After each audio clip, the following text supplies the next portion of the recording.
During the meeting, you can reconnect by clicking the link or calling the number in your original email. Members, if you are able, please activate your video and keep it on for the duration of the meeting. Staff, if you are able, please activate your video when you are speaking. All panelists have the ability to mute and unmute themselves. Please continue to use the raise hand feature when you'd like to be recognized to speak, ask questions, or request a roll call vote. Lowering your hand will take you out of the queue. Members of the public who have registered to speak. The name you entered in Zoom must match the name you entered in registration. You will remain muted until called upon. City staff will tell you when your time is up. After speaking, a member of the body may ask you a question. If you need to share documentation with the ALRC, please send it to the email listed on today's agenda. Chair, the floor is yours. Thank you very much. This meeting is governed by Robert's Rules of Order. All speakers wishing to address the committee regarding an agenda item must first complete a registration form and submit it to the city clerk designee. Speakers may speak to the committee only after they're called by the chair. Each speaker will be limited to 3 minutes. The public is not allowed to address or respond to speakers or committee members unless they've been recognized by the chair of the committee. All right. Ms. Howard, do we have any notified absences? No, we do not, Chair. Okay, will you please, I call this meeting of the ALRC to order at 5:34 p.m. Will you please call the roll?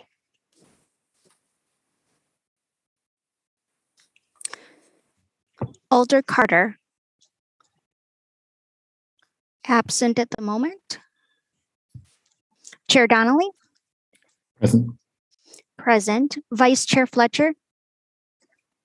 Yeah. Thank you. Here. Alder Miadzi. Present. Present. Dr. Reese. Here. Present. Alder Verveer. Here. Present. Ms. Farley. Absent at the moment. Chair, we do have quorum. Thank you very much. We are going to, at this point, if we don't have anyone else show up, lose quorum at 6:15 because Alder Miadzi has another commitment. So we're going to try to keep things moving along quickly. First item is approval of the minutes from our meeting on December 15th. Committee, what's your pleasure? Alder Miadzi. Approve the minutes. Your motion to approve the minutes. Is there a second? Second from Dr. Reese. Any discussion or corrections? Any dissent? Hearing none, motion carries. Item 1, general public comment. Do we have any registrants for general public comment? I don't see any, Chair. Okay. Next up, disclosures and recusals. Members of the body should make any required disclosures or recusals under the city's ethics code. Are there any such disclosures? All right, moving right along. Presentation of the consent agenda. So at this time, a consent agenda will be moved with a recommended action to grant or some other action. Any item which any member would like removed, or any item that has registrants wishing to speak in opposition will be separated from the consent agenda. And I will display it now. I will attempt to display it now.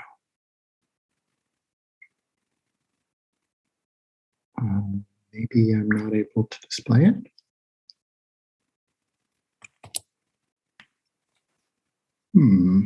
I should. Try one more time. Cheers.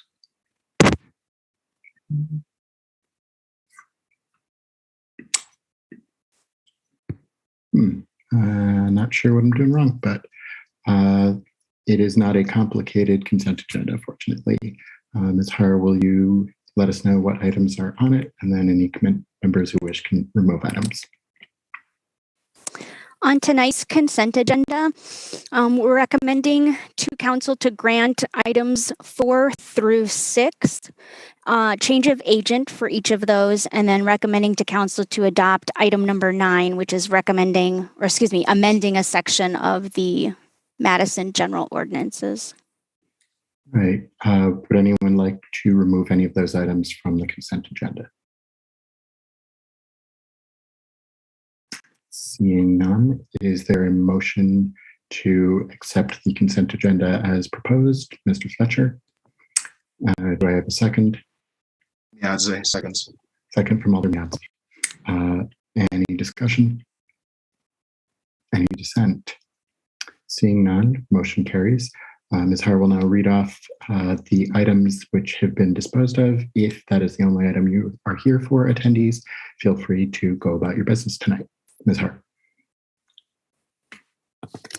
Recommending to council to grant item number 4, change of agent for K Street LLC. For agenda item number 5, change of agent Delmonico's of Madison. And number 6, change of agent for Quick Trip Inc. For recommending to council to adopt item number 9, it's amending section 9.08 of the Madison General Ordinances relating to licensing of amusement devices. Excellent. So at the request of the Alder, I'd like to take up item 12 now. Is there any concern? So item 12 is a new license for the International at 255 North Sherman. Alder Abbas. Thank you very much. Can you guys hear me? Yes, we can. Thank you. I appreciate that. This is my first time here in 3 years. I'm usually very supportive of local businesses, and I just want to discuss this project and really appreciate all of your service for the community. Thank you. So this particular project is, they reach out. I appreciate the owner. They reach out to neighborhood association. They organize a meeting. Only 2 people showed up in the neighborhood meeting because of COVID and the sickness. I know in the public service, sometimes there's no excuse, but my family is dealing with some COVID situation. I was not really able to communicate, and the owner of the property was also not really able to get in touch in timely manner with me to organize a broader neighborhood meeting where we can publicize. With that in mind, I will request the ALRC if we can refer it to next agenda item, so that give us ample time to organize a neighborhood meeting and collect feedback. That's the request. Thank you. Thank you. Jen, is the applicant for this item present?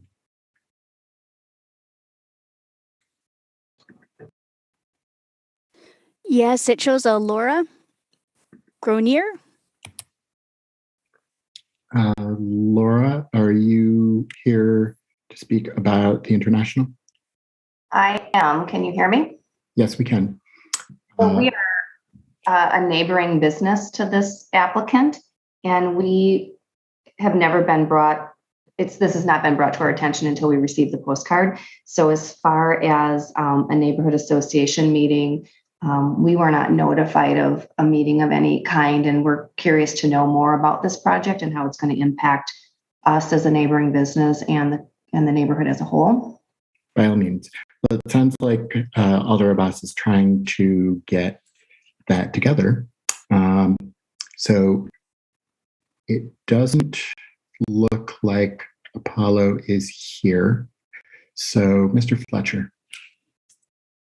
Mr. Chair, I think it's been our typical practice in light of the Alder's comments that we do refer these matters to the following month. So I'll make a motion to refer to our next regularly scheduled meeting. I hear a motion to refer to the next regularly scheduled meeting from Mr. Fletcher, second from Alder Carter. Any discussion? Any dissent? Hearing none, motion carries. So hopefully we will see you again next month, Alder Abbas. All right, next up, item 2, operator's license application for Lawrence Wilson. Is Lawrence here with us? Yes, I am. Excellent. Thank you for joining us, Lawrence. Captain Zanders, I'm looking around the screen as if I'm looking around a room, and I realize that's kind of ridiculous. Captain Zanders, can you let us know why this application is being brought to our attention, please? Good evening. This application was brought to the attention as going through the background process in which there was an item of a concern that came to our attention. That item of concern would affect guideline number 1. I don't know if you guys would like me, just for time restraints, to go ahead and articulate what guideline 1 is, or articulate. We have had additional committee members join, so we're no longer at danger of losing quorum. So, as you would. Well, good evening, Mr. Wilson. Like I stated before, part of my responsibility is to look at the background process for alcohol licenses and then identify any concern that might be alarming or come to my alert system, in which during your application process, there was an item that was an issue with guideline number 1. Guideline number 1 highlights the following: provided the circumstance of the offense substantially relate to the circumstances of the job or licensed activity, any person who has been convicted of any felony, unless duly pardoned, does not qualify for an operator's license. This is adopted in Wisconsin State Statute 125.04, Appearance 5, Appearance B. It goes on to state that to the extent of the other guidelines reference a specific offense, this guideline shall apply if the offense constitute as a felony. So back in October of 2002, you were convicted in the county of Dane for felony party to a crime involving manufacturing and delivering of a controlled substance. At this time, this is your opportunity to articulate to the community or dispute or discuss the concerns that have been noted. Okay, yes. In 2002, I was convicted of a felony, manufacturing cocaine base part to a crime. This is actually my second time in front of the committee. The first time happened a few years after the 2002. I was with the same company, Mark, and I applied for my license, in which I received them. I paid my debt to society. I became a better person. Here we are 2 years later. I'm a foster father. I also a legal guardian. And now I'm up for a promotion at my job. And now with Kelly we didn't know, we thought that because I didn't leave, I left the Madison municipality and went to Westport municipality and worked at one of the Westport stores, and I obtained license there. And due to me being there, my Madison license expired. And now I'm back here getting my license back because now I'm a store manager and I need my license in Madison. So thank you, Lawrence. Committee, what's your pleasure? Alder Carter. Lawrence, so you've been with Kelly Mobile since 2004?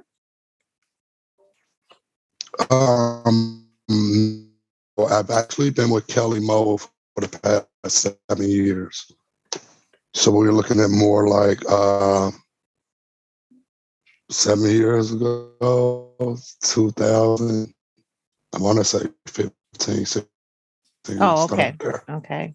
Yep, 2015, 2016, really.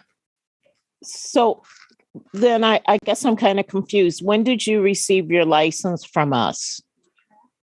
I got my first from you guys, and like I got to meet with the committee in 2016 or early 2017. Oh, okay. And then you went to Westport. The committee did, and then to Westport, a different municipality, to where a license from Madison didn't carry there. Okay. Thank you for that. Buy and get is there. Mm-hmm. Thank you. We granted a license to this applicant in December of 2015. Okay. All right. Committee members, what other questions do you have for the applicant? Alder Miadzi. What class license was granted then? An operator's license. The same one that's being applied for now. Mr. Fletcher. Move approval. Hear a motion to approve from Mr. Fletcher, second from Dr. Reese. Any discussion? Mr. Fletcher. Mr. Chair, maybe this is a question for you or for MPD, but so if we have an applicant who comes before the body, kind of goes through what I call this, the enhanced process because of a guideline kind of flagging, something expires, but nothing changes, as in this situation, right? And then basically we're asking them to come back to us when we've previously given them, this body's previously approved a license where there's no material change in fact. I guess is that the situation, for all of our applicants? It would almost kind of, if there's no material change in situation, I recognize that the license may have expired here or something like that, but am I understanding the facts correctly? One, and two, is there a necessity to do that? I believe you do understand the facts correctly. I'd welcome input from our counsel, but I'll take a stab at it first. It is state statute that requires that ALRC individually inspect and make exceptions to grant a license to people who meet certain conditions, including the one that Captain Sanders enumerated earlier. I don't see any reason why, if the applicant has had a license previously approved and nothing has changed, why they would actually need to appear. But I believe we still need to formally vote on the license. So, Captain Sanders or Assistant City Attorney Brist, is there anything about that doesn't ring true? I would say that's accurate. I also suspect that the clerk's office does not necessarily do a check to see if somebody had a license in the past. But in the meantime, I guess I would say, yes, you've accurately summed it up, what state law requires. Excellent. Thank you. Mr. Fletcher, do you have further questions or discussion? No, Mr. Chair, I think this is an opportunity for maybe process differentiation in the future where we can under the state statute.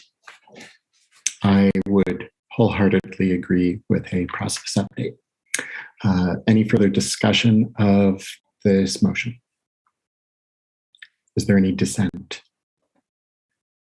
All right, motion carries. License is granted, and congratulations on your promotion, Lawrence. Next item is item 3, operator's license application for Aaliyah Gurman. Do we have Aaliyah here? Aaliyah, I see her on the phone. If you could, there you go. Hi, I'm here. Excellent, thank you. Captain Sanders, can you let us know why this application was flagged for us? Good evening, Aaliyah.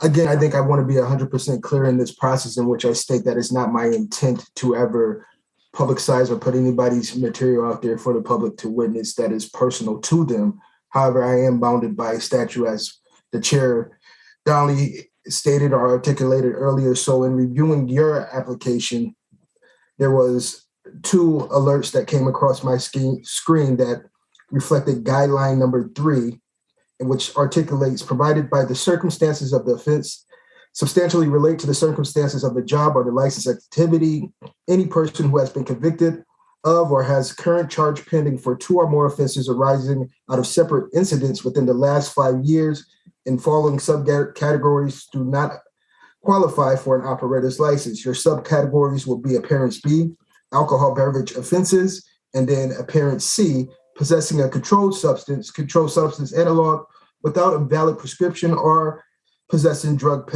paraphernalia. On January 8th, 2019, you received a conviction of a forfeiture via Jefferson County for underage drinking via the Whitewater Campus Police. And on March 29th, 2021, you received a conviction for of a forfeiture via Dodge County for possession of THC. This is your opportunity to address the committee and dispute or discuss the concerns noted. Thank you, Captain Sanders. Leah, would you like to speak to the committee about the nature of these incidents? Hi, yes, I would. So the first one we were talking about, the underage, I was 18 years old when I got that. I was still figuring out how to navigate life, and I was stupid and in college.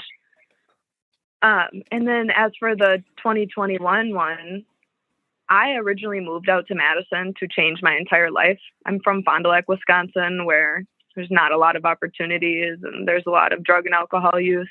I'm a totally different person now. I have a job that I actually get paid good at. I'm looking at becoming assistant manager here soon. My life is totally different now. I am not the same person I used to be.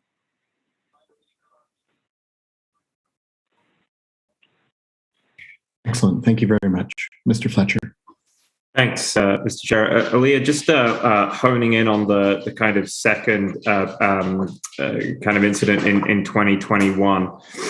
Can you go into a bit more detail about the incident itself in terms of, I'll note that you disclosed that alcohol was involved. And kind of when was it in 2021? In 2021, it was my forfeiture for possession of THC. I only had 2 grams on me, and it was zipped up in the trunk of my car. That's when that happened. The alcohol one was from 2018 when I was I was a freshman in college. And Aaliyah, what month of 2021 are we talking about? First half of the year, second half of the year, etc.? I think it was in March, so my birthday is in April, so I would have been 20 years old still at the time. And you mentioned that you are in a kind of a different spot in your life right now in terms of having a job. Have you taken kind of any other steps since the early 2021 incident? Yes, totally. I was in a very abusive relationship at that point in my life. I was very confused and just kind of running from everything in my life. I didn't know who I wanted to be as a person. I didn't know myself at all. I took steps to get a restraining order. I now have a 4-year restraining order. If you look me up, you'll see it.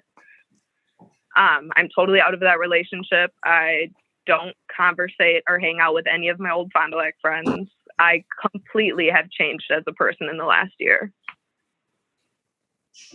Okay, thank you very much. I appreciate you just providing the committee a little bit more context, so thank you. Thank you, Mr. Fletcher. Committee members, what questions do you have, or a motion would be in order?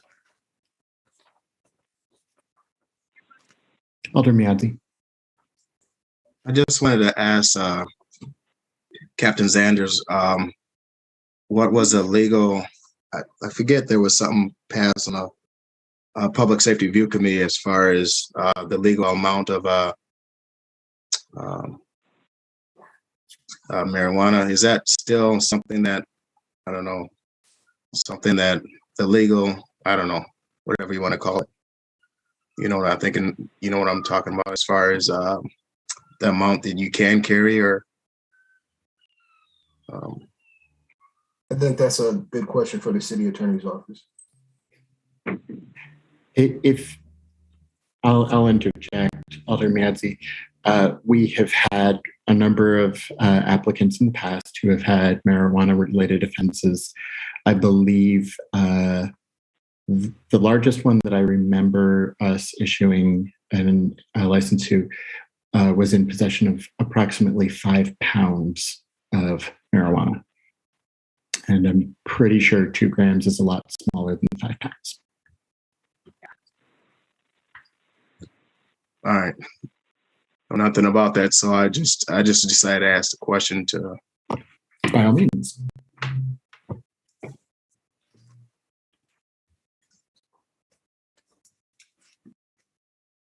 I have a question. Aaliyah, were you pulled over? Yes, I was pulled over. Yeah, I was in Beaver Dam when I got pulled over. I was on my way to Madison to visit friends.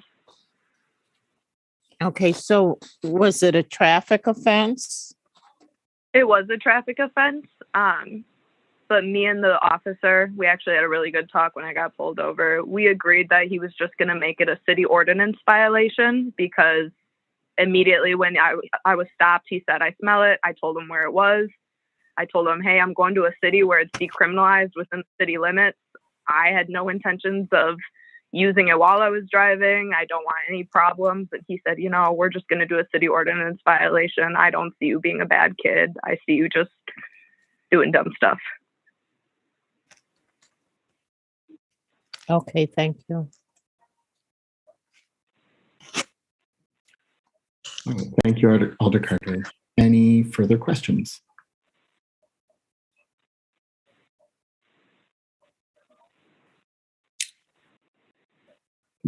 What is your pleasure?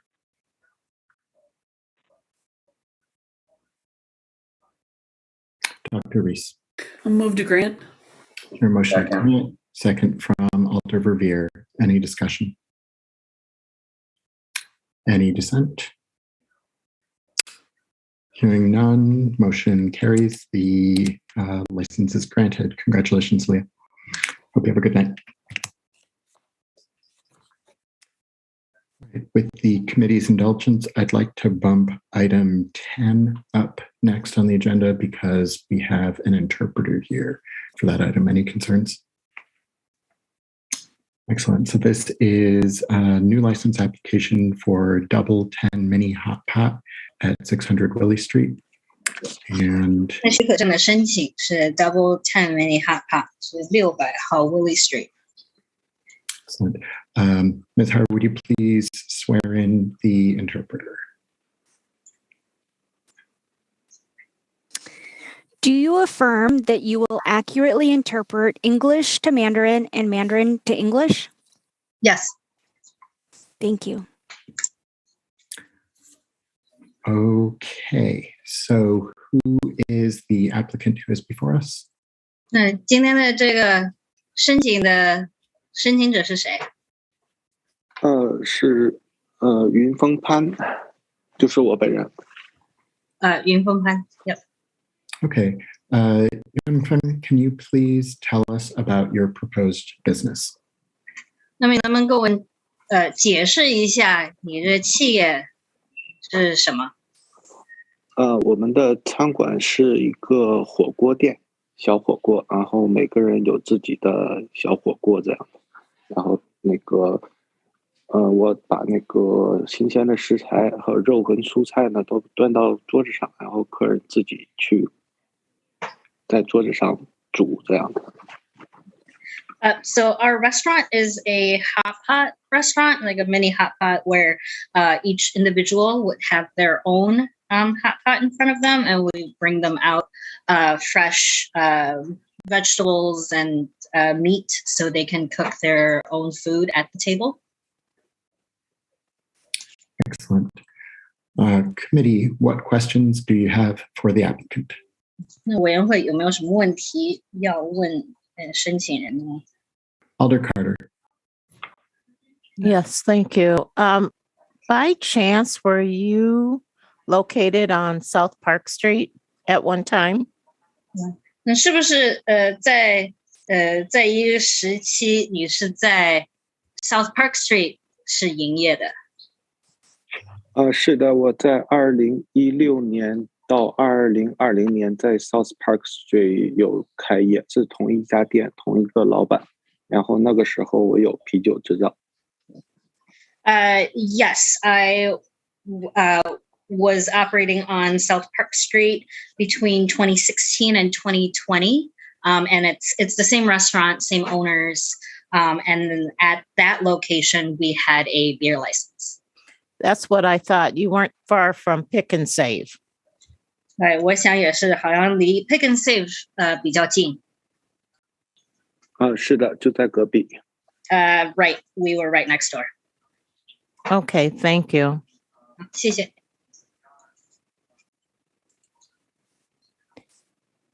Thank you, Alder Carter. Committee members, what questions do you have for the applicant? 委员会成员有没有其他问题要问的吗？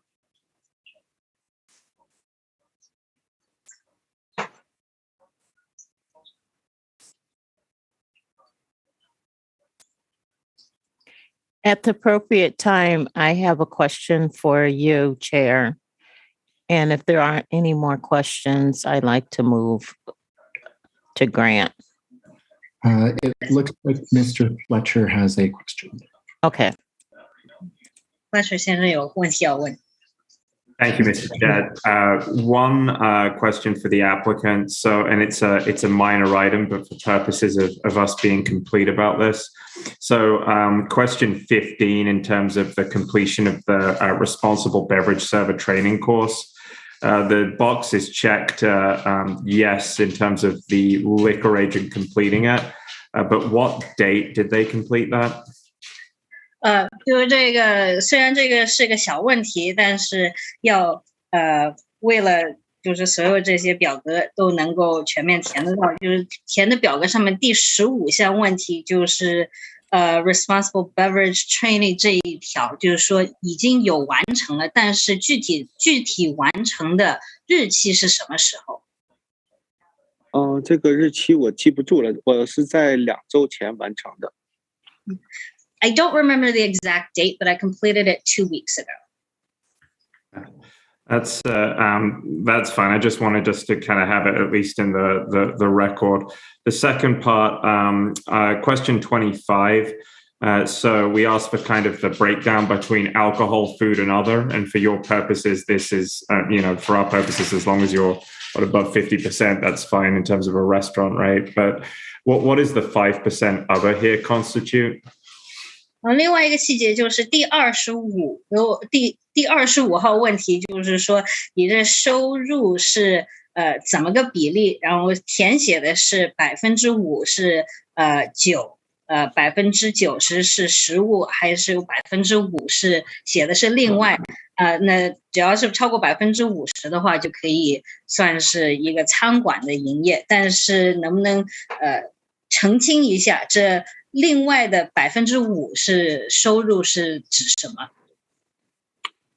另外的5%的收入是其他的饮料收入。我们现在还要做那种 bubble tea， 还有一些就是 fruit tea 这种饮料是没有 alcohol 的那种饮料，然后这个项大概占5%。So the other 5% is basically other beverages that we have. So we have like bubble tea that we have for sale, and then some other fruit teas that make up about 5% of the other. Okay, so and correct me if I'm wrong, Mr. Chair, we classify all of that under the food category, correct? Okay, that's correct. 好，那澄清一下，就这些饮料也都应该算在食物底下。Okay. Ms. Hart, could you update that on the application on behalf of the applicant? 那就帮申请人员就是更新一下上面的信息。Excellent. Alder Carter. I just wanted to know if they had any conditions on their liquor license on Park Street. I reviewed the record and it appears that they did not. Okay, thank you. Of course. 澄清一下，在 Park Street 上面，当时的酒牌有没有任何特殊的规定？当时是没有的。Excellent.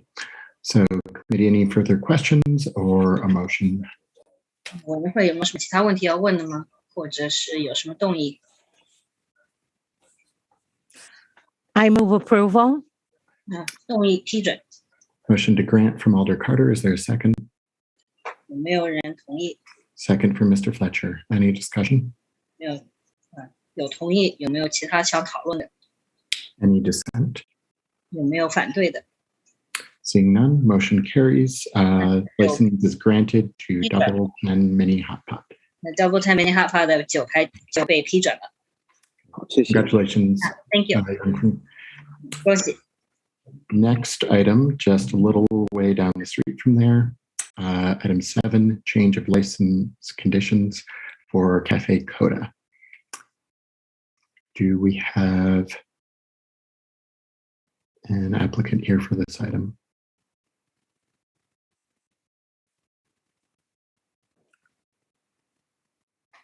I'm sorry, Chair, what item? I'm sorry, I apologize. Item 7, change of license conditions for Cafe Coda. Yes.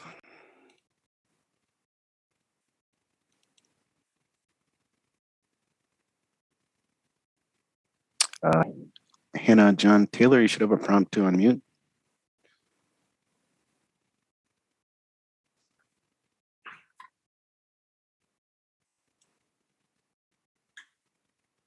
Again, you should have a prompt to unmute yourself. Hello? There you go. Can you hear me? Yes, we can. Can you hear me? Yep. Can you hear me? Oh, We now can hear you. Hello. Hello. So who's This is here Hannah talking to John us? Taylor. This is Hannah John Taylor. Excellent. 2 lanes to keep left onto I-435 south. All right. Can you please tell us briefly about your the change you're requesting?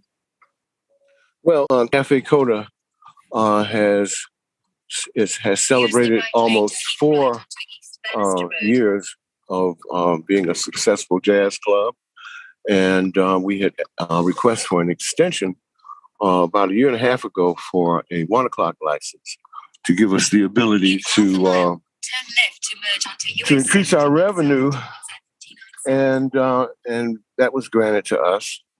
We were very successful in having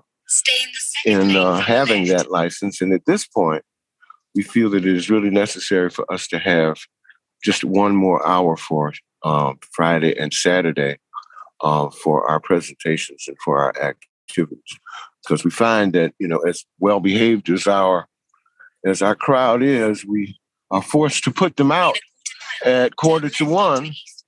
And I think you will agree that in these times when a venue like ours is so critical that we have revenue, that to put revenue out the door when we've had no problems is something that, you know, we'd like to rectify. So if we could have an extra hour on Friday and Saturday, it would be greatly appreciated. Excellent. That is very clear. Committee members, what questions do you have for the applicant?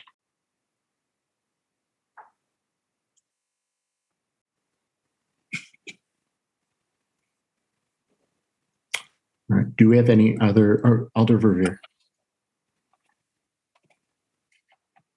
Thank you, Chairperson Donnelly. Hello, Hannah. I do have a question or two for you, please. So the condition currently reads, quote, "The establishment must close by midnight, Sunday through Wednesday evenings, except for up to 5 times per month." You obviously are not wishing to change that, correct? Right. And so the sentence on your current license condition that you're interested in changing is the one that reads, quote, "Furthermore, the establishment must close by 1 a.m. Thursday through Saturday evenings." On your application, you don't use the word close, you talk about alcohol service. So did you wish to be open until 2 a.m. or that we strike any reference to actually closing at a certain time and only changing that to alcohol service, or what specifically? Is it simply changing the current wording to 2 a.m. on Friday and Saturdays? Well, I think it's as simple as that, Alder. We have 3 revenue streams: ticket sales, alcohol sales, and food sales. And, you know, we'd just like to stay open until 2 so we can continue at least another 40 to 45 minutes of alcohol sales. Our kitchen is usually not our kitchen, but our food service is usually closed by then. And our performances are over at 1, would be over at 1. And so we have another 40 minutes for recorded music as we thank folks and welcome them and invite them out the door. That is a very critical time for us because we're finding out that we probably are missing about $200 or $300 a night, within those 40 minutes of people wanting to have one last drink before they leave. And so it's a simple request, I think, in that sense. I understand. So the new condition would read, the establishment must close by 1 a.m. on Thursday evenings and 2 a.m. on Friday and Saturday evenings, correct? Yes, sir. Okay. Yes, sir. Very good.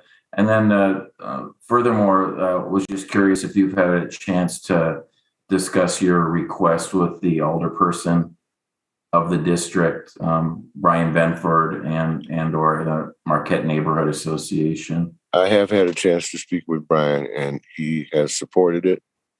And I did make a call to the police department. They said that they would support it as well. And I guess it's important to note that the fire department across the street has said that they support it as well. So very good. You want to make your neighbors happy. That's right. Whether they're up 24/7 like Station 3 firefighters. Yeah, that's right. That's the best station in town. They're the busiest and the nicest guys in the neighborhood, and we just so appreciate them. So, did you have out of curiosity, Hannah, did you have a chance to touch base with M&A at all? The Marquette Neighborhood Association. Oh, yes, I did. And we are still in dialogue, and it's looking good. Okay, thank you. Because I remember they obviously were very interested and involved when you secured your alcohol license initially. Yeah. There. And then if I might, Chair, I don't have any further questions for the applicant, but I was wondering if I could just confirm one process question with our legal counsel. By all means.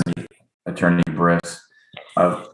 Steve, I noticed that Hannah used the application form entitled Change of Premise. And as you might know, the city clerk's office has a separate application form that relates to conditions.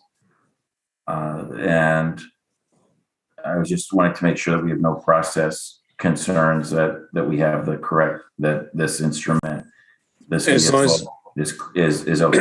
I just pulled up the form. It's entitled Change of Premise. It's the same $25 application fee. It's just Hannah used a different form than perhaps he should have. But the form itself indicates the change, correct? It's the one I was given at the clerk's office.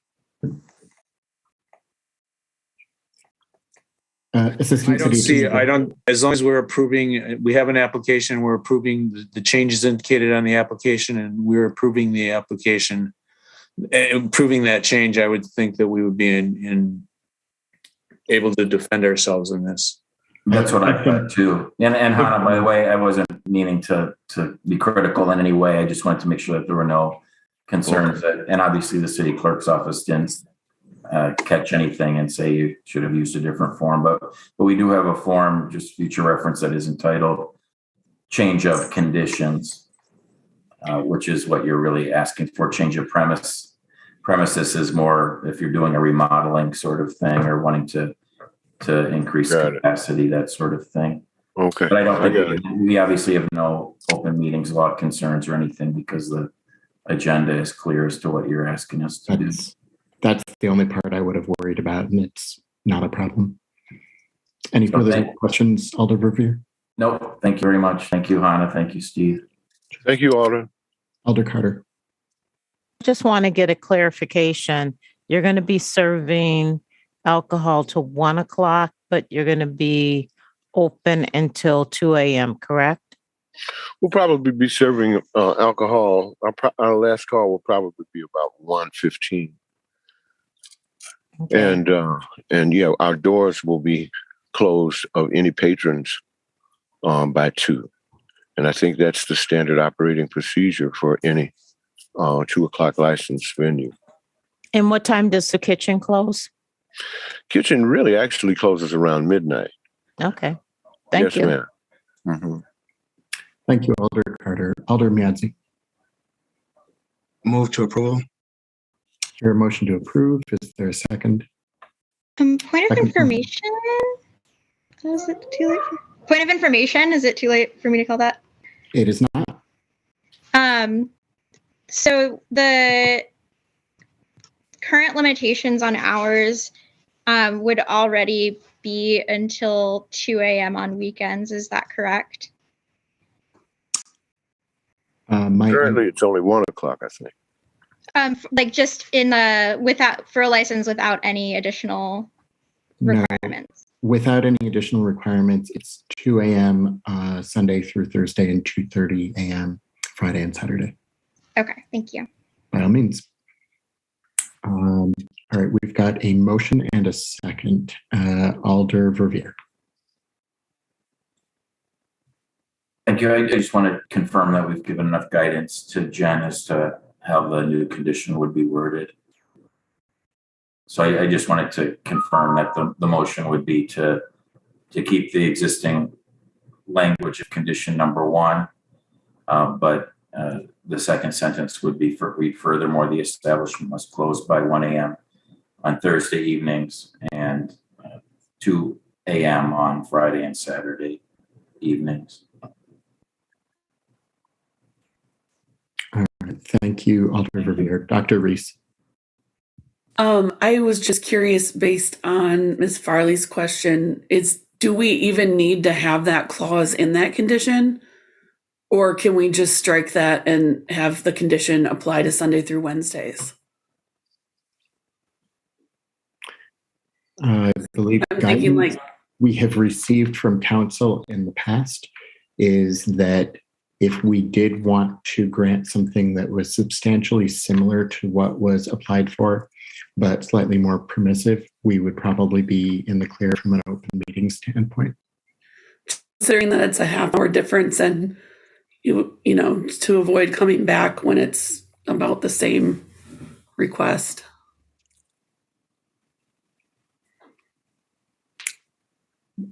It would not be out of order. Do I hear a motion to amend the original motion?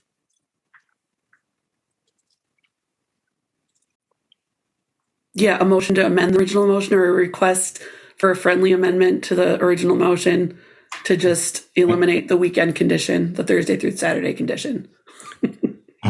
Ms. Hart, I apologize. I have lost track. Who made that motion and who seconded it? The original motion was Alder Miadzi with, I saw Dr. Reese second. Okay. Before we drill into this, Alder Verveer, do you have a comment? Yeah, thank you, Chair. A question of Dr. Reese. Your new motion that you're suggesting would not have a restriction on Thursdays, even though the applicant is not requesting a change of condition for Thursdays? Oh, well, if I missed that part. I was just saying if he wants to leave that on there for Thursdays, it was just weekend. So, but we don't have to state anything separate for Friday and Saturday. Like, do we really need to say they should close by 2 when they're, could be allowed to stay open until 2:30, when that might make them come back in the future and request to have that changed? And rather than have that happen, since it's about closing time anyway, would it make sense to just eliminate that condition for Fridays and Saturdays instead of amend it? Understood. And that makes sense to me. I appreciate the suggestion. I just was concerned about the Thursdays. Sure. Being a weeknight and so forth, since the applicant wasn't asking for relief on Thursday evenings. But thank you. Of course. Mr. Fletcher, did you have a comment? Okay. Alder Miadzi, are you comfortable with, instead of extending the closing time on Friday and Saturday to 2, simply striking a condition about that, which would mean it could be open until 2:30, the state. Yes, I'm fine with that friendly amendment. Okay, so the mover and obviously seconder are fine with this. So the motion before us is to leave a condition on Thursday night, as is in the application right now, but to strike any conditions regarding Friday and Saturday. Committee, what questions or discussion do you have? Hearing none, is there any dissent to this motion? Hearing none, the motion passes. So congratulations, you got more than you came for. Hope you have a good night.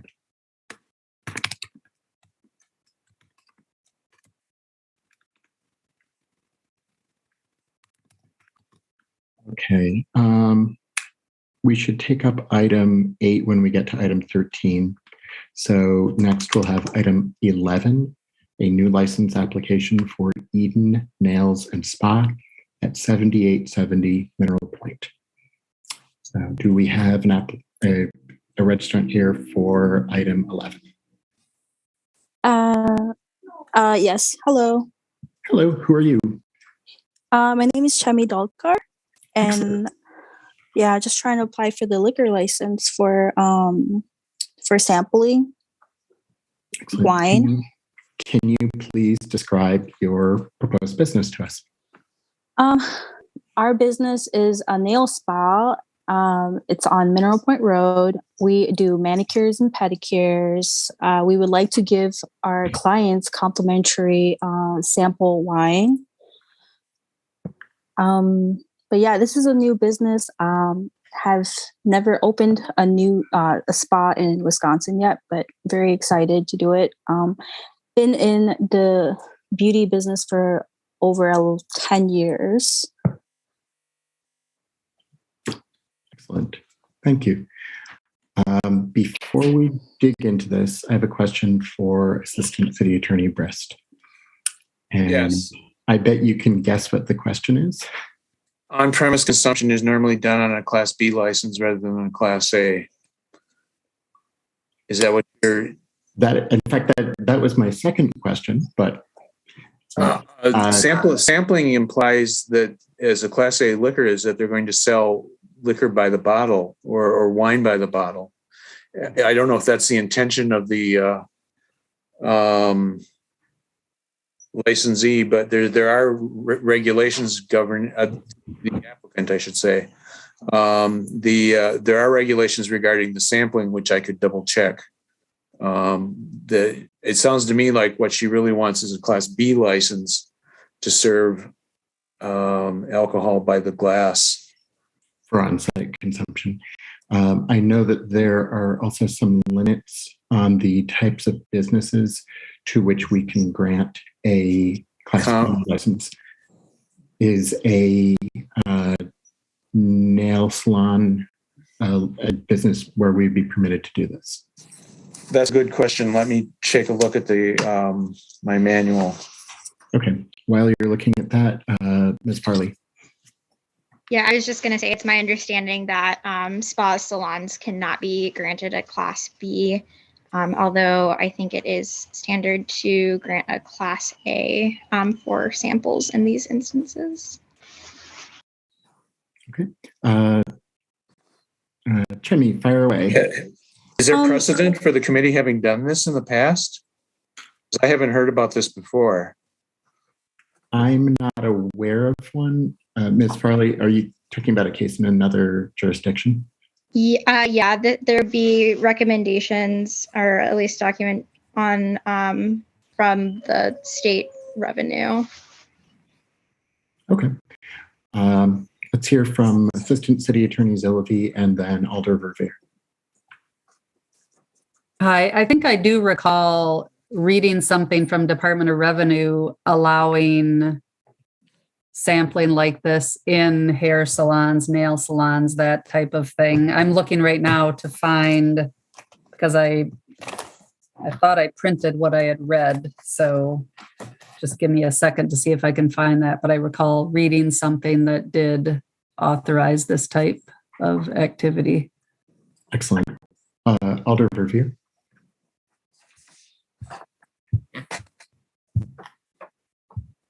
Thank you. I was going to articulate what Attorney Zilovey said.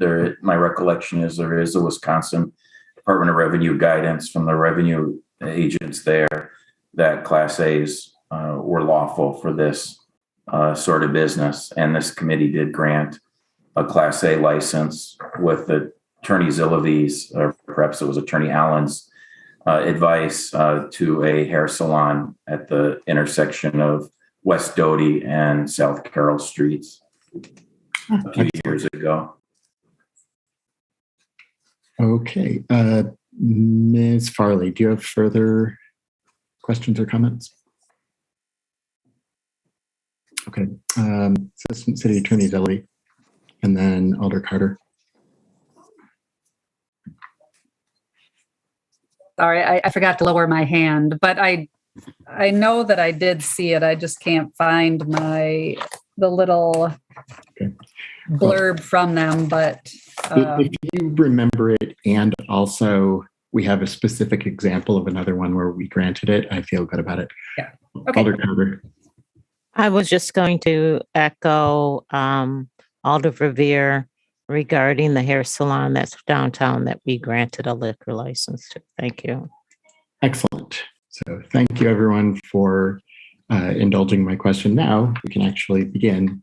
Committee members, what questions do you have for the applicant?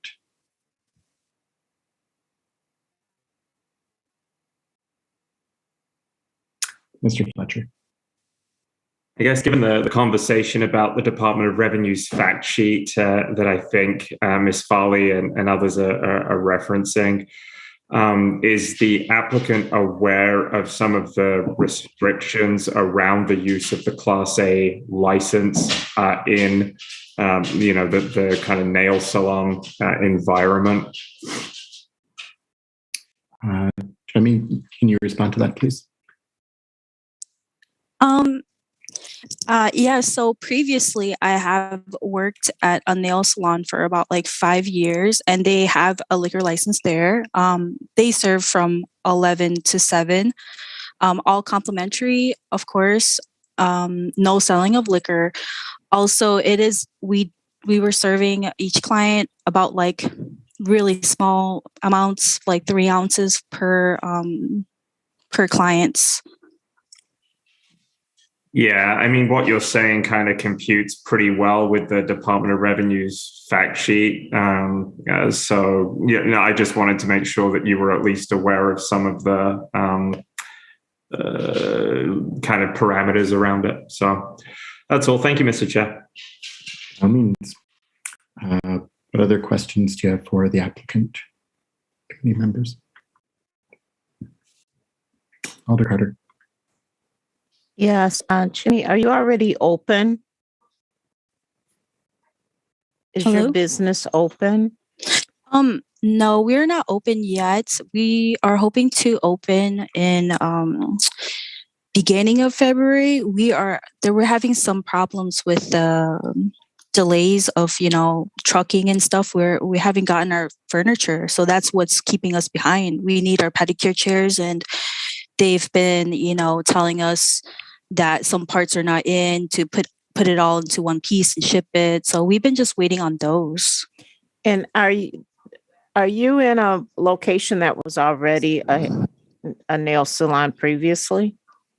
So the previous tenant was Cost Cutters. Okay. Thank you. Thank you, Alder Carter. Committee, what additional questions do you have for the applicant? Dr. Reese. If there are no more questions, I'll move the grant. Do we have any other registrants for this item? No.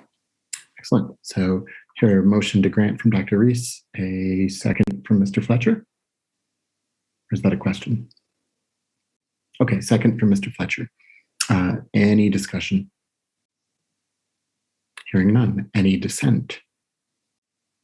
Oh, Can I ask just one quick question, Mr. Chair? So I'm assuming if this, and maybe this is definitely a question for attorneys Brist and Zillaby. So if there aren't sort of explicit statutory kind of, if some of these parameters aren't in the statutes regarding kind of nail salons, but DOR has issued guidance, do we need to incorporate these as conditions in some sort of way?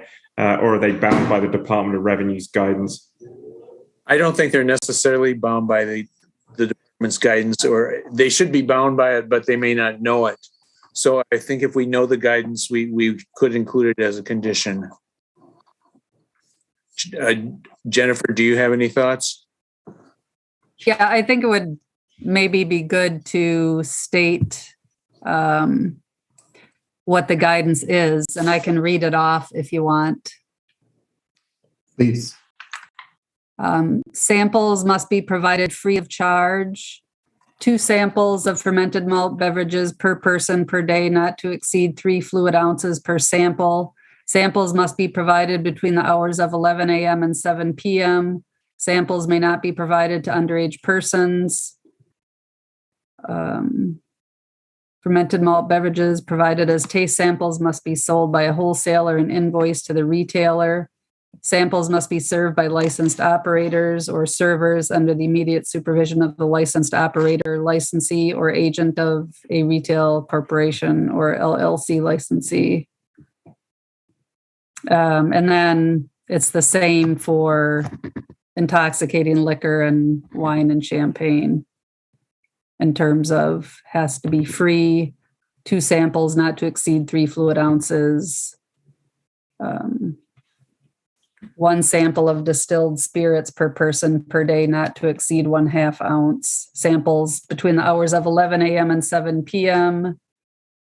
Cannot be provided to underage, and the same wholesaler and licensed operator provisions. So Dr. Reese and Mr. Fletcher, would you like to incorporate those DOR guidelines as conditions on this license? Yes, please. 2 head nods. Okay. Assistant City Attorney Zillaby, would you please email that text to the clerk's office? Yes, I will do that. Thank you very much. All right, we have a motion and a second. Mr. Fletcher. Could the clerk's office also make sure that the applicant receives a copy of that, Mr. Chair? Well, it will be printed on the license, so yes. In advance of the city council meeting, just for that was my only thinking. Gotcha. Jen, is that cool? Excellent. Any further discussion? Any dissent? Hearing none, motion to grant with conditions is passed. Congratulations, Jimmy. Thank you. Thank you. All right, next we have items 13 and 8, a new alcohol license and a 21 plus entertainment license for Mom's Bar at 614 University Avenue. And who do we have here from the establishment? Hello, this is Andrew Greenwood. I'm the owner and manager. And yeah, I'm looking to start Mom's Bar, which will offer karaoke regularly, and we'll have sports on the TV most other nights. It's at 614 University Avenue, which used to be the home of the original Jenna's and then the Karaoke Kid since the 60s, I believe, if you combine both of those. They always did live events and music. And we're also looking to once in a while have a jazz band or pop group, nothing too loud or too wild and hardcore. And we're looking to only stay open till midnight. We're only going to do kind of entertainment, relaxing in a nice social place, and liquor and beer, and a very small amount of wine, some seltzers. You know, seltzers are very popular now. And we're not doing any food, and yeah, we're looking to close at midnight at the latest. And 21 and up only, no 18 and up events or anything with anyone who is younger than 21. All All right, thank you very much. Committee, what questions do you have for the applicant? Dr. Reese. Thank you. Mr. Greenwood, what experience do you have with, do you have experience running a venue like this, and especially with the entertainment component? I've owned a business before, but it was a software company, so that's not super applicable. I've been playing in bars and event venues around town since I was 16, starting at OK's Corral. I have friends and family who own music venues and bars, or manage them, or run events. I'm kind of sort of ever present in the music and entertainment scene here. So I don't have a ton of direct experience with it, but in my life, that's what's exciting to me. I got my software degree at MATC, started my own business, and then eventually ended up working for Activision a couple of years later. I'm still there now. I love it, but it's time for me to grow again. So this is the kind of project that is really appealing to me. And as a musician, I kind of play everything, and I've collected a lot of gear. So the fact that this bar was pretty much ready to open, and I used to go there and sing karaoke, and I have all the hardware needed to continue doing music and properly regulate the sound and be able to run karaoke, and this kind of nice stepping point into a challenge. I think I'm qualified, and I'll be learning as I go, and I'm reaching out to a lot of good advisors. So I would say that's my story. Great, thanks. Rest in peace to OKs, of course. Yes. And I was just looking to see, just flipping back and forth in the packet. I was trying to see on your floor plan where exactly the performance space was. We have two. There's a stage in the front near the entrance, and I think we're gonna try to do most things there, but it might be a little high profile for some. Like, say it's happy hour karaoke, people may not want to go up on a stage. So we also retain a little performance spot in the corner where the Karaoke Kid originally had their performance area. So we've got kind of a main stage and a backstage. Thank you. That's all my questions. Thank you. Thank you, Dr. Reese. We have Ms. Farley and then Alder Carter. Ms. Farley?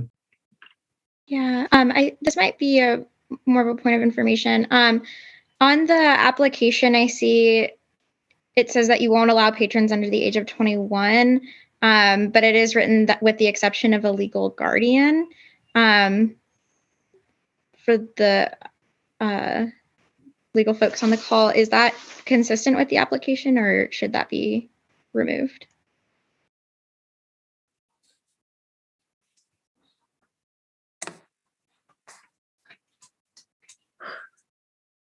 Should I try to answer that? Please do. Okay. If I understand your question correctly, you're wondering about the situation with underage people being present.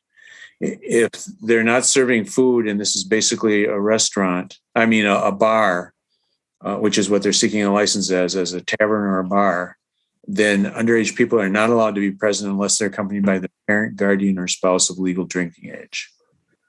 That's state law. So they would be allowed to be there with their parent, guardian, or spouse of legal drinking age if it's a bar. And as far as I can tell, it's a bar and or a tavern. And that would be the reason why they have that provision in there, written into their application. All right. Ms. Farley, has your question been answered? Yes, thank you. Thank you, and thank you, Assistant City Attorney Brest. Alder Carter.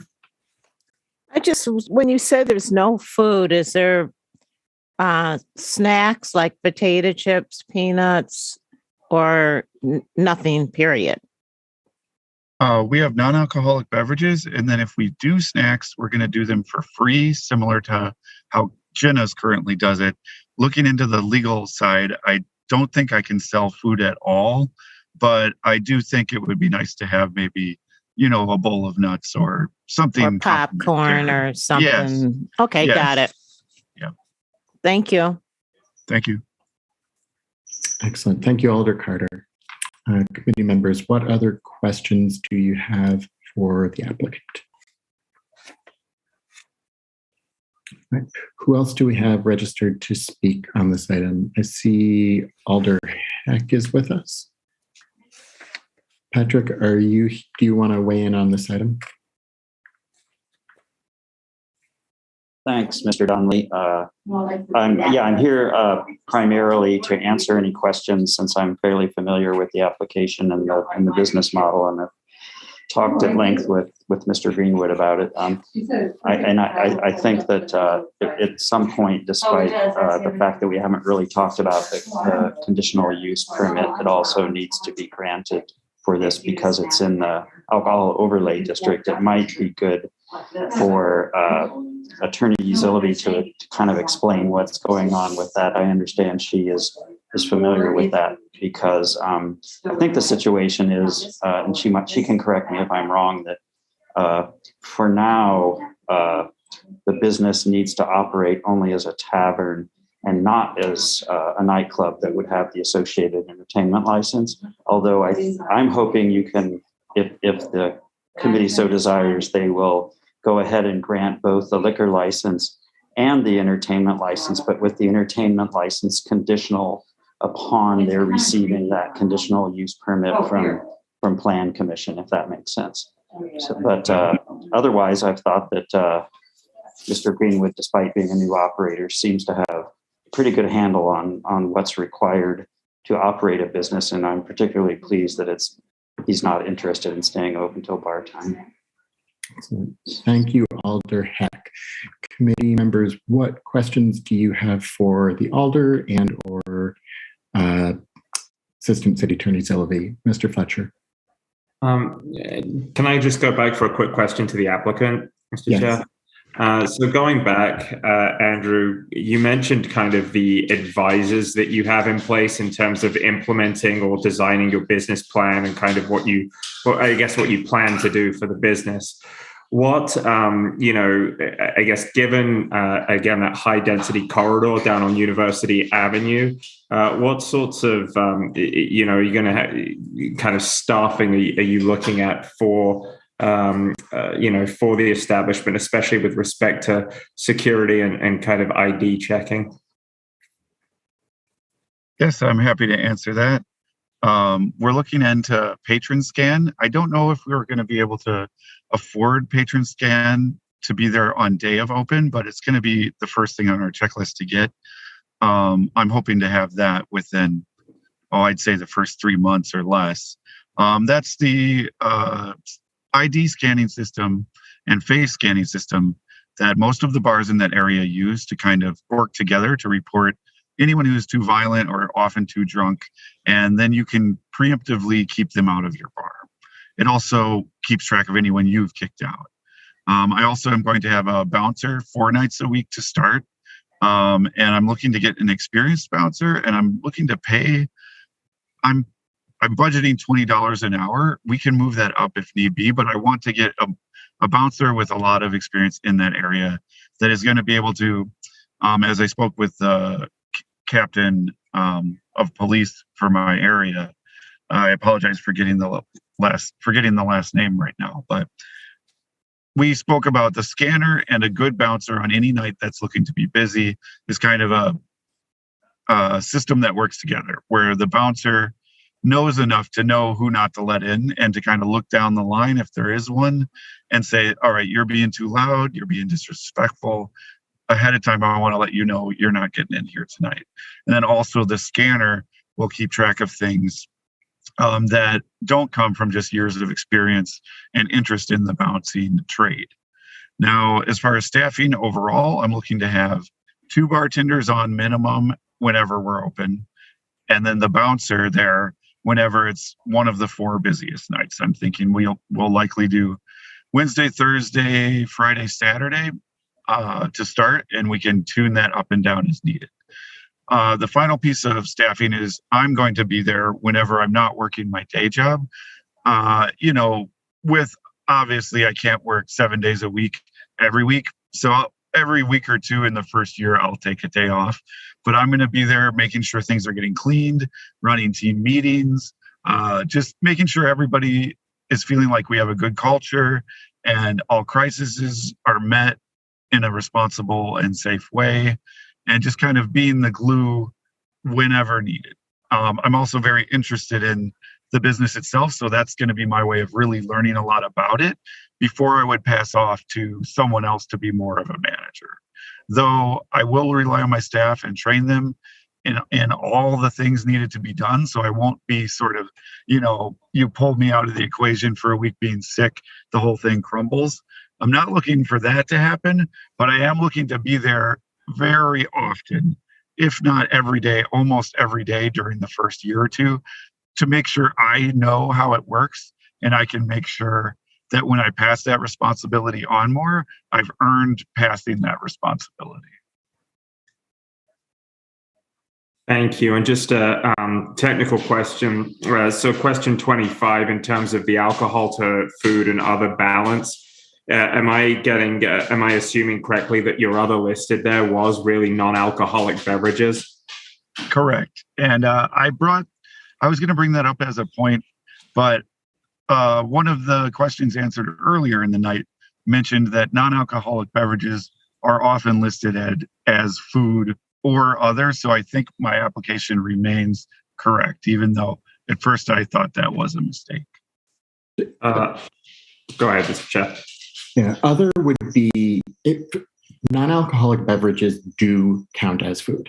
Other would be things like ticket sales or karaoke song fees.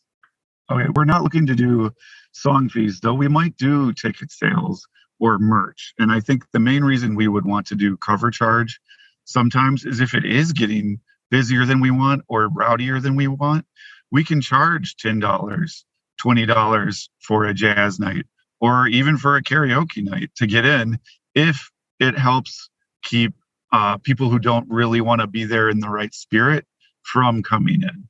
But we have a lot of variables like that we can tweak up and down to control the temperature of the spot. We're not looking to be an all-night party spot. We're looking for 8 hours ending at midnight where you have a good time and it's healthy and cathartic and it's celebratory of culture and the community and music and social togetherness. And then you're done and you're not wasted when you're done. You go home with a feeling of goodness, not a feeling of I'm wasted. So if we do institute higher pricing or VAX only events or cover fees, that will be in the spirit of keeping the atmosphere of the venue the way we want it to be, which is safe and happy. Mr. Fletcher, do you have further questions? Just for you or the clerk, if there were conditions on the karaoke kids license. I don't believe there were. Jen or Mike, do you know? I checked out. If you're asking me, I believe the only condition on karaoke kid was the routine condition for taverns in that neighborhood of no new entry after 1:30 a.m. on weekends. Which would, of course, be moot in this case if they're closing at midnight. Correct. And to that point, Chair Donnelly, could I ask the applicant a question or two now, or are there others in the queue? Thank you. So first, Andrew, hello, and thanks for your attempt to contact me when you thought I was the alder of the district. I guess I technically was when you first approached me the end of the year.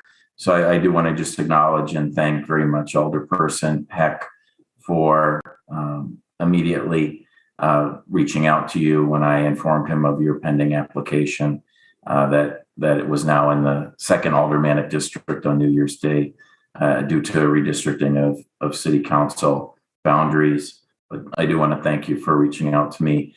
My question, though, is in large part just the legality of state closing time. I just wanted to although you've mentioned it more than once now, have you clearly and unequivocally state on the record here that you are voluntarily agreeing to close this establishment if the license is granted and you open by midnight each day of the week? Is that correct? That is correct.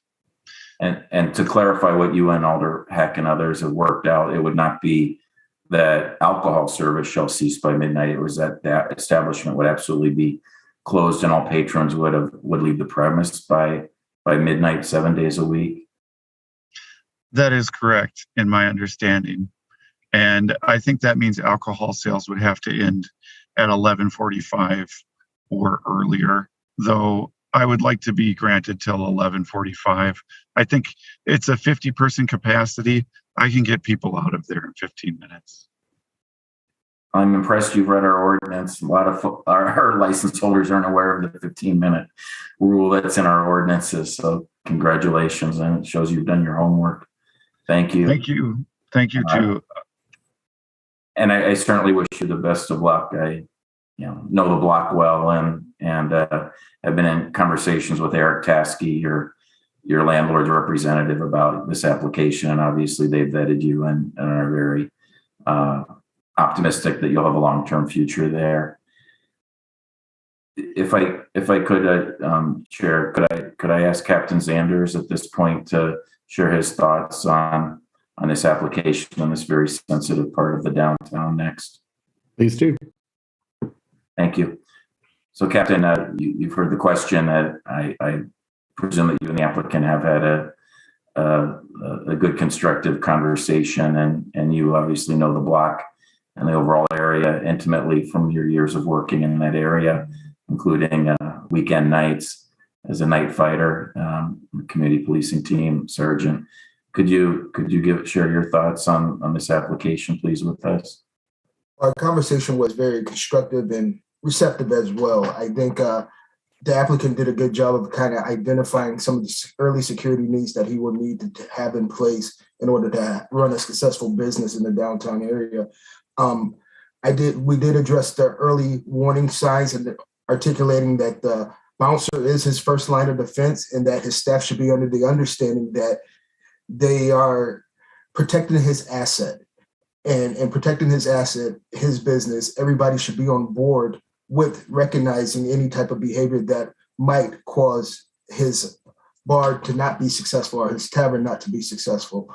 I think part of his plan is also to incorporate some security cameras as well. That was not mentioned, but he did articulate that he will eventually put security cameras up. I think that's essential to the process. And we touched base a little bit on patron scan, and we talked about A, the operation of that scan, but then B, also it's not 100%, being that there is human error in which that bouncer will come into play, and in his staff as well, to recognize what is going on and who is causing the disturbance in that location. So overall, it was a productive conversation, and I think Mr. Greenwood has done his homework.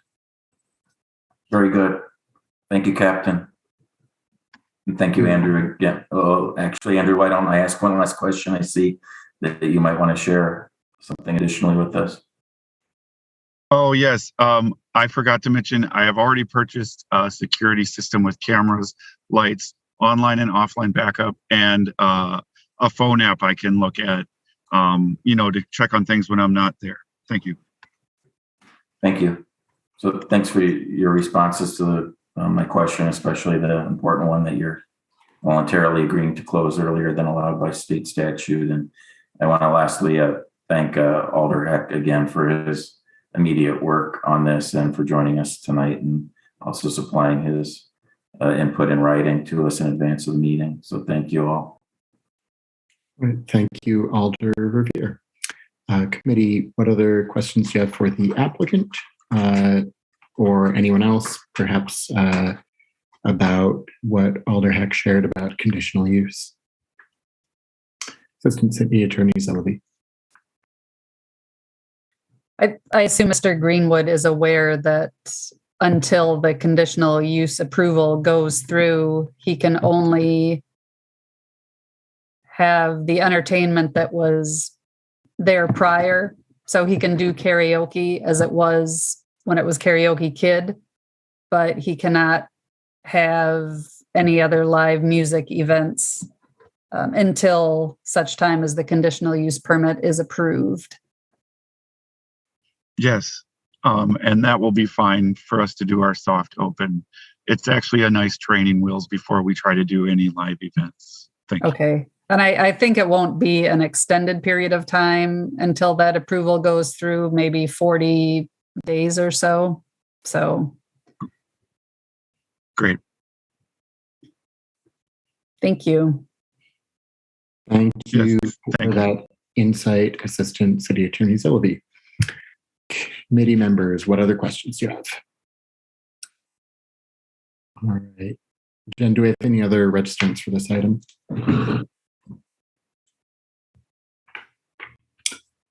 Okay. Committee, what is your pleasure? Move to grant. Your motion to grant from Alder Carter. Alder Carter, grant with the condition that they cease operation by midnight. Okay. Motion to grant with conditions. Do I hear a second?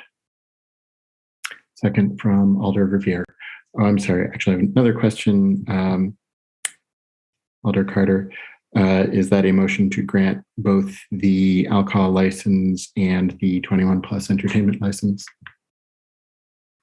Yes, he has the knowledge that the conditional use must be approved. And it is already a violation of either of the licenses to commit other crimes while using the license, such as operating without permission to do so. Committee, what any discussion of this motion? Hearing none. Any dissent? Hearing none, the motion to grant item 13, the alcohol license for Mom's Bar, and item 8, the 21 plus entertainment license for Mom's Bar, both of which will have a condition to cease sales of alcohol by midnight, all nights of the week. Motion carries. Congratulations, Andrew.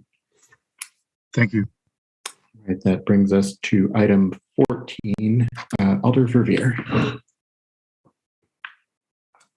Yeah, just to clarify on the last item, I wanted to confirm that the applicant was voluntarily agreeing to actually close by midnight, 7 nights a week. So rather than cease alcohol, which is used, Chair, is usually how we word these things. In this case, it's the applicant is conceding even more so. So I believe for Jen's benefit, that actual condition should read that the business shall close by midnight daily. Agreed. I just want to make sure there wasn't confusion in the way it was just articulated. Thank you, Alder Verveer, and I apologize for misspeaking. Thank you. All right, that brings us to item 14, report on recent calls for service. Captain Sanders, is there anything to which you would like to call our attention? I would just add that first things first, Happy New Year's. I haven't seen anybody since the New Year, so Happy New Year's to all. And then kind of over our extended break, I would just bring up one incident that occurred near the Chiba Hut in which shots were fired. I highlight that incident being that it was a collaborative team effort, not only by MPD personnel who were in the area, but also by community members who stood by to identify a person of interest in which that person was able to be taken into custody. And we were able to recover a gun, reference that incident. It was not a direct shots fired incident at a specific individual, but it was a shots fired in the air, to say the least, which is always dangerous. So that was back on 12/19. As of late or recently, there's been minor disturbances. We did have New Year's in which Lieutenant Marshall is quoted as saying that it was eventful, however, it was not problematic. So very minor disturbances that occurred. And then the most recent kind of update on a disturbance that occurred would have been in the 500 block of State Street on January 11th, in which it was a battery in which a gentleman was attempting to stick up for his friend in the establishment that leaked out to the streets. That individual, that investigation is still currently under follow-up via some of our detectives, and we are looking to identify the subject that was responsible for that. Thank you, Captain Sanders. Committee, what questions do you have for Captain Sanders? Alder Revere. Thank you, Captain. Just to make the observation that I'm sure many of us are thinking is that the shots fired incident adjacent to Chiba Hut was literally within days of Chiba Hut being before this committee at our last meeting on December 15th. We had, as a reminder to my colleagues here, we had a fairly long colloquy with the new owners of Chiba Hut about the concerns outside their establishment. Sure enough, sadly, they came to fruition only the immediate weekend after they had met with us.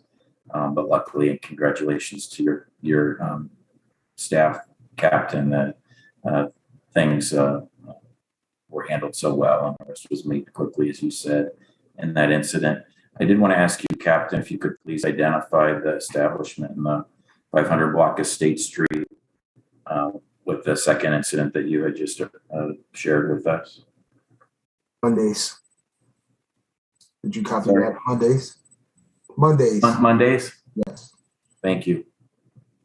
Was there any, out of curiosity, was there any concern with how that was handled by the staff there whatsoever? No concerns were noted. Like I stated, this was kind of an isolated incident in which a gentleman was attempting to take up for their female counterpart that was being approached by a gentleman, and it did lead to a physical altercation. And Monday staff did a nice job of addressing that situation. And that situation, unfortunately, once the individuals left, did flood out into the 500 block of State Street and continued for a brief moment before the suspect was able to run off, and the victim was taken care of by officers that responded. Thank you very much. Thanks for the additional information, especially the news that the staff did the right thing that night at Mondays. Thanks, Chair. Those are all my questions. Thank you. Dr. Reese.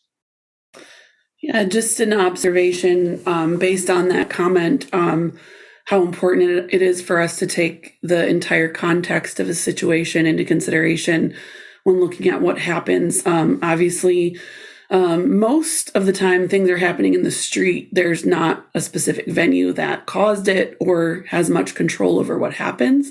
So while it's really important that we make sure that our venue owners are acting responsibly, staying up on their training, making sure that they have good security procedures in place, it would be very unfair to penalize Chiba Hut for something like this that happened. And I just want to make sure that we remember that that's the case when we're considering things like this. So I'm really glad that the situation was able to be handled without too much incident, and that for the most part, people stayed safe and made good decisions. But I think Alder Verveer's mention and just kind of recollect back to the recent license is important going forward, just as we consider things like this happening and what implications it might have for license holders. So thanks. Thank you, Dr. Reese. Any further, Captain Sanders? Again, I want to just say that Chiba Hut incident was, and I want to highlight this and make sure that it's expressed that was a collaborative effort. We couldn't have made things happen on our end if the community didn't take a stance against what they were observing that occurred that night. Excellent. Any further questions for Captain Sanders? Okay, moving on. Item 15, report of the City Clerk's Office. Ms. Har, is there anything to which you would like to draw our attention? I apologize, Chair. I took the meeting over just before it started, so I am unsure if Jim had anything to share with the group. Okay. He can presumably do so over email or at our next meeting. Committee, do you have any questions for our representative from the clerk's office? Alder Verveer. Thank you. Not a question, just a simple request. Jen, could you please at your convenience upload the summary of licenses granted and issued to Legistar, or have a colleague do that, like Jim? Because for some reason it's not in Legistar, it's in our packets. So the members had the benefit of receiving it in advance, but the public is not able to access it because it did get uploaded in Legistar. So thank you in advance for doing that. Excellent. Thank you, Alder Verveer. Any other questions for our representative from the clerk's office? Hearing none, our final item is adjournment. Do I hear a motion to adjourn? Mr. Fletcher, do I hear a second? No, you can't second. Second from Dr. Reese. All in favor indicate by saying aye. Aye. Aye. Aye. Opposed have the same privilege. Motion carries. ALRC meeting is done at 7:09 p.m. Good night, everybody. Good night. Good night, folks.